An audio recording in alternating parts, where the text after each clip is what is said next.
Okay, welcome to Introduction to Elementary Linear Algebra with me, Justina Elvianti. In this session, we will explore what system of linear equations, why it is important, and how we can efficiently solve it using two fundamental techniques, Gaussian eliminations and Gauss-Jordan eliminations.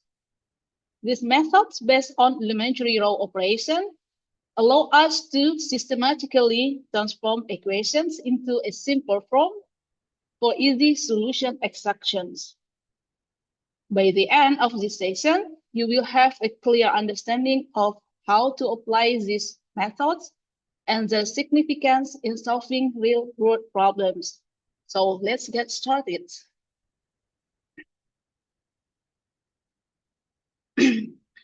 Why we study system of linear equations? Mathematics is often seen as a set of rules and formulas, but in reality, it is a language that helps us describe and solve real-world problems. Among the most fundamental tools in mathematics is system linear equations, abbreviated as SLE, a concept that underpins modern science, technology, and engineering. So what is the power of SLE in the real world? Have you ever wondered how Google ranks web pages? How self-driving cars navigate? Or how companies predict stock prices? The answer lies in SLE. Engineering and physics used to model electrical circuits, fluid dynamics, and structural designs. Computer science and AI powers machine learning, image recognition, and data analysis. Cryptography and security protects online transactions and secure communications. Economics and finance optimize resource allocation, portfolio investment, and market predictions. So understanding SLE allows you to decode mathematical structure behind these innovations and prepare you for advanced field in science and technology. SLE is not just equation on paper. It's a tool for decision-making, optimization, and prediction. Whether it's solving a network of electrical currents, optimizing supply chain logistics, or enhancing AI algorithms. Mastering SLE enables you to tackle real-world challenges efficiently. By exploring this topic deeply, you are not just learning mathematics, but you are developing the analytical mindset needed to innovate, engineer, and lead the modern world. So let's get to know the SLE. Recall, a line in XY coordinate system can be represented by an equation of the form AX plus BY equal to C, where A and B constant, not both zero. And a line in XYZ coordinate system can be represented as AX plus BY plus CZ equal to D, where A, B, C are constant and not all zero. These are examples of linear equations. And so what is linear equation? It is an equation that represents a straight line well graphed on a coordinate plane. It consists of variables, or also called unknowns, which raise only to the power of 1, do not involve product of variables, exponents, or functions like square roots, logarithm, or trigonometric expressions. So what is the In general, we can define a linear equation in n variable x1, x2 to xn as a1 x1 plus h2 x2 plus blah blah blah plus an xn equal to b, where a1, a2 to an constants and not all zero. Moreover, if we have b equal to 0, we call this equation as homogeneous linear equation. For example, both of these equations are linear equations, but this one no. Why? On the first equation, we have the power of x is 2, so it's less than 1. Oh, sorry, it's more than 1. And on the second equation, it consists square root. A finished set of linear equations is called a system of linear equations or a linear system. An SLE with m equation and n variable can be written in the form like this, where a, I, j are constants. The solution of the SLE above, if it exists, is a sequence of numbers S1, S2, Sn that satisfy this condition for each I equal to 1, 2 to the n. The solution of this SLE can also be written in the form of order n tuple, this one.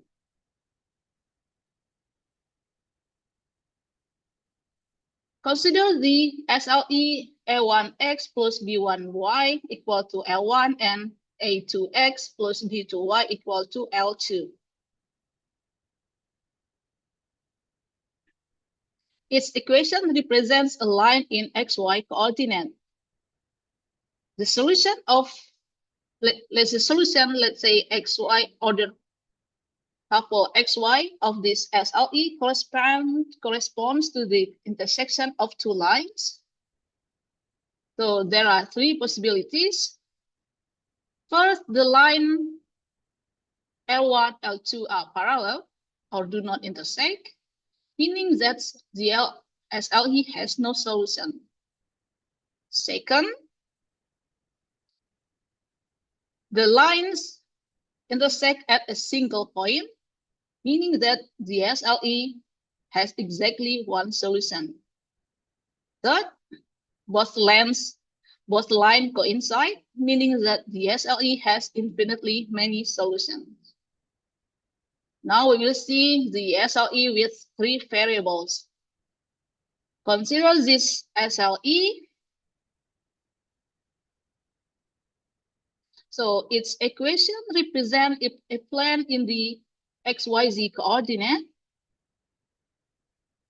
The solutions let XYZ of this SLE corresponds to the intersection of the three planes. First, the SLE has no solution if no common intersection. So there are possibilities. First possibility, the three planes are parallel, or two of three planes are parallel, or no common intersections, or two coincident planes parallel to the third. And the SLE has one solution if the three planes intersect at a single point. And SLE has infinitely many solutions if there are three possibilities. First, three planes intersect at a line. Second, three planes are a coincidence, or two coincident plane intersect with a third plane at a line.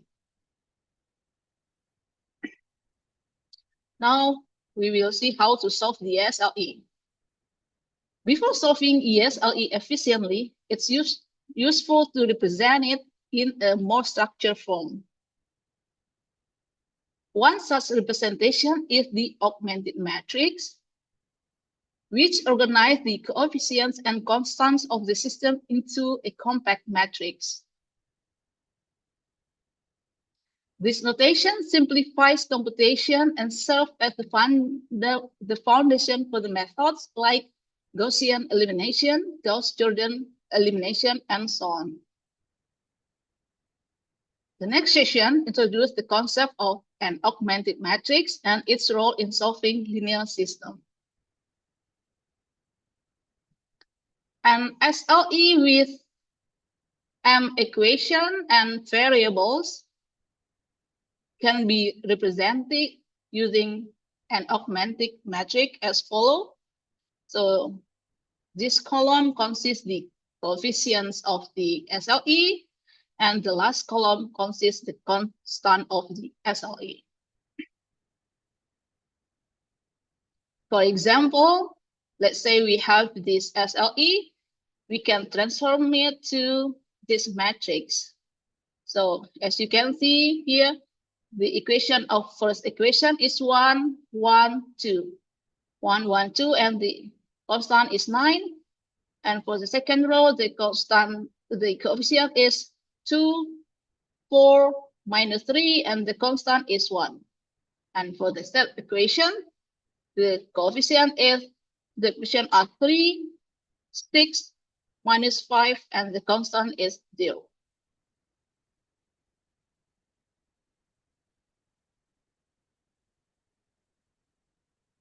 To simplify and solve a system of linear equations using its augmented matrix, we need a systematic way to manipulate the rows without changing the solution set.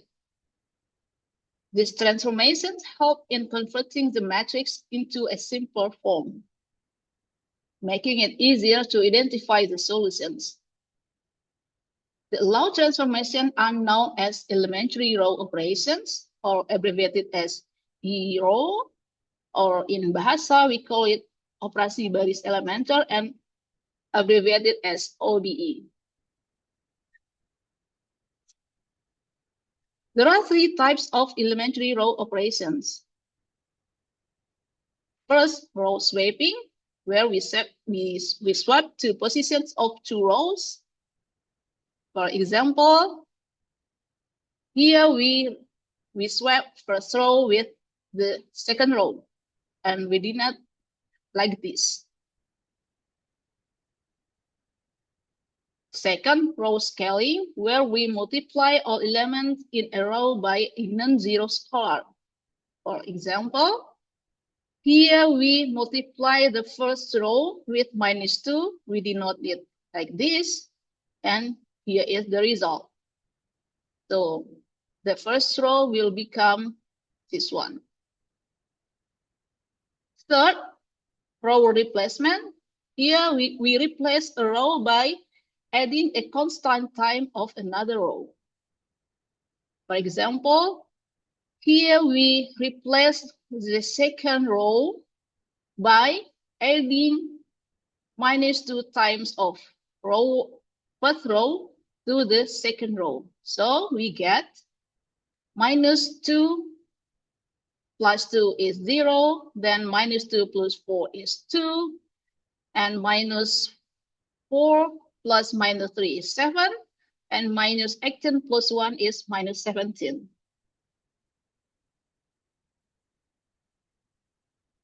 To systematically solve SLE, we can use elementary row operation to transform the augmented matrix into a more interpretable form.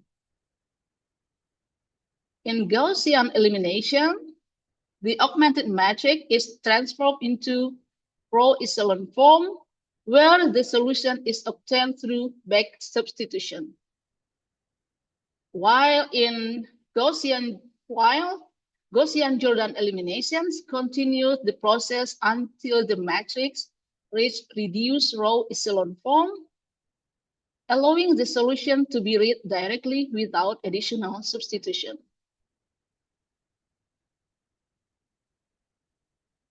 By systematically applying E-row, these methods provide an efficient and structured approach to solving linear systems. For example, this example of row echelon form. As you can see from this example, a matrix is in reduced echelon form if it satisfies the following conditions. First, all 0 rows, if any, are at the bottom of the matrix. The leading entry, or the first non-zero number in each row, is 1, and we call it a leading one or pivot. Second, then third, its leading one is to the right of the leading one in the row above. And all entry below its leading one are 0.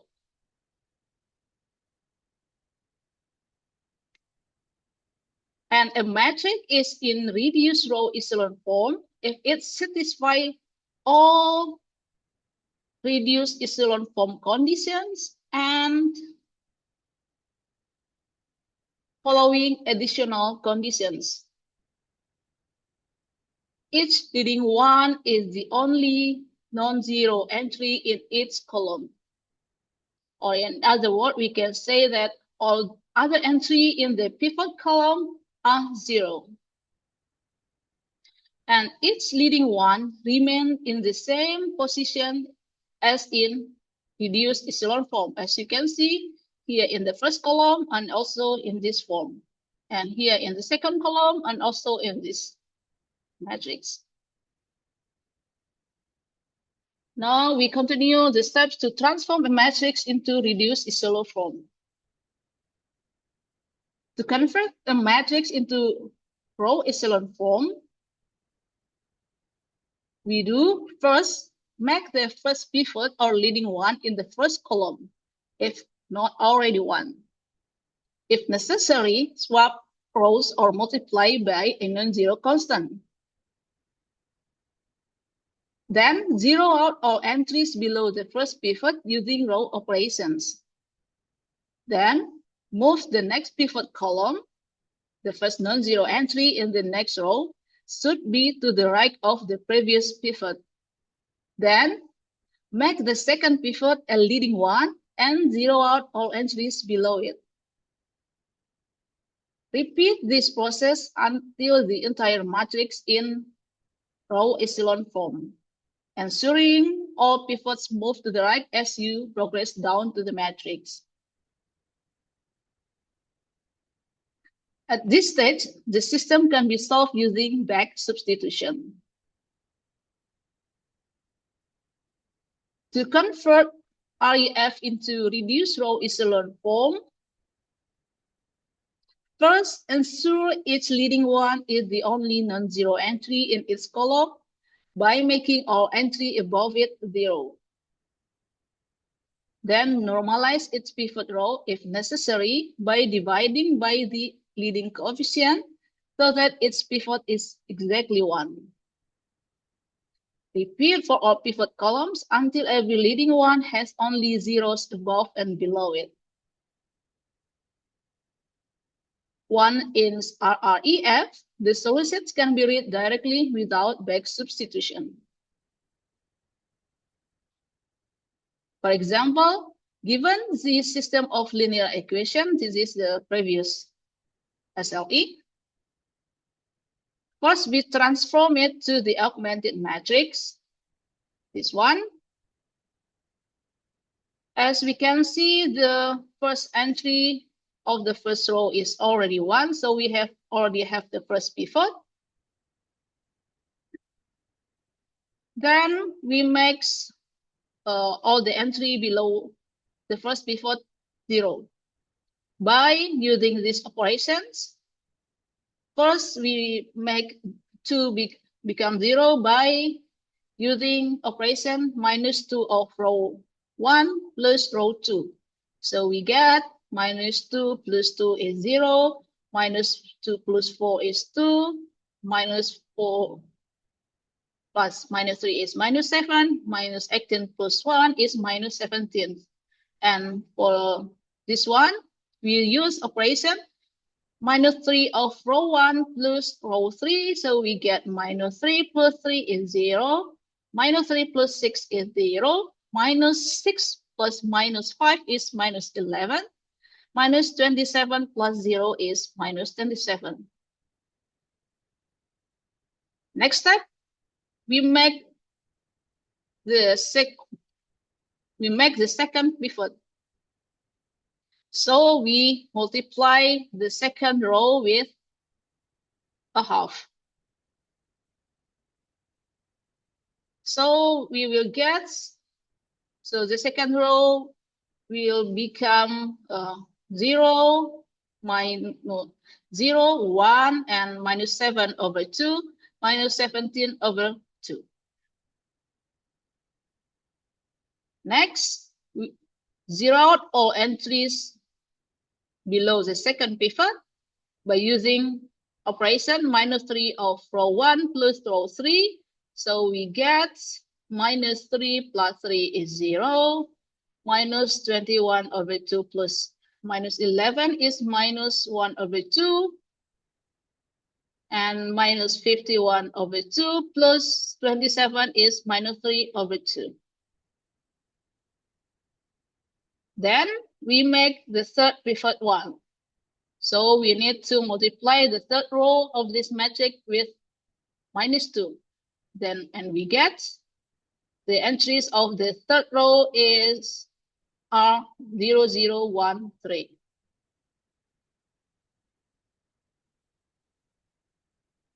Then the next step, we solve for variables using back substitution. First, solve for x3 from the last row. From the last row, we know that x3 is equal to 3. Then we substitute this result to the second row. And from the second row, we have equation x2 plus -7 over 2 of x3 is equal to 17 over 2. So we get x2 equal to 2.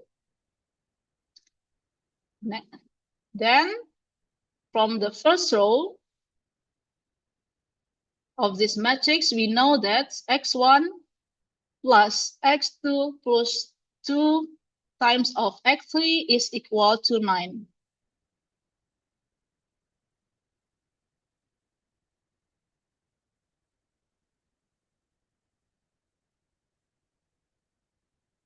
We substitute our previous result, x3 is 3 and x2 is 2 to this equation, and we get x1 is equal to 1. So we get the final solutions. x1 is 1, x2 is 2, and x3 is 3. Now let's continue from row echelon form to Gauss-Jordan eliminations, which will convert the matrix into reduced row echelon form using back elimination. We left off at the row echelon form, this one. First, we make all entries above the third pivot become 0 by using operation -72 of row 3 plus row 2 to make this one become 0. And we get this result. And to make the 2 become 0, we use operation -2 of row 3 plus row 1. And we get this one. Next step, we zero out all entries above the second pivot. by using operation -2 of row 2 plus row 1. So we get this one. Sorry, this is typo. From this matrix, we know the solution are x1 is 1, x2 is 2, and x3 is 3. So in this presentation, we have explored system of linear equations and methods used to solve them, namely Gaussian elimination and Gauss-Jordan elimination. We have seen how this method systematically transform an augmented matrix using elementary row operation to obtain solution efficiently. To deepen your understanding, you are encouraged to practice solving problems related to system of linear equation, Gaussian elimination, and Gauss-Jordan elimination. In the next session, we will delve into matrix and matrix operations, which form the foundation for more advanced topics in linear algebra. Keep practicing and see you in the next section.